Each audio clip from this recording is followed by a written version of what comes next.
Samoa's natural waters are special. Something goes in there, comes out different. Natural Samoa water, the taste of nature in a bottle. Samoa, I'm Jack Laban. For any competition, I'm all about speed, skills, culture, and of course, my Texas. Aloga ole.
O lawin siwa e au wala i se te unga tupe mo le lumanai manuia. E mole puipuinga tau tupe o lau soifua, mai mawhai o na taunu no atu, mo so se mahua anga i te whina ngalo iai.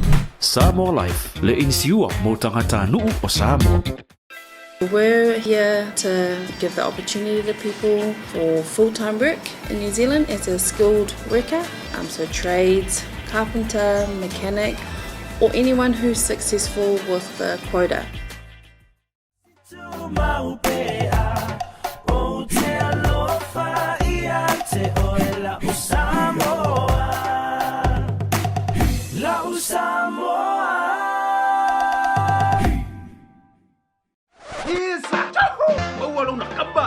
Vili magay na wabawa. Kopi manguele kapungia. Kopero pen bawang. A few may nailo ile Federal Pacific Finance no so mana onga tau to serving Samoa's financial needs.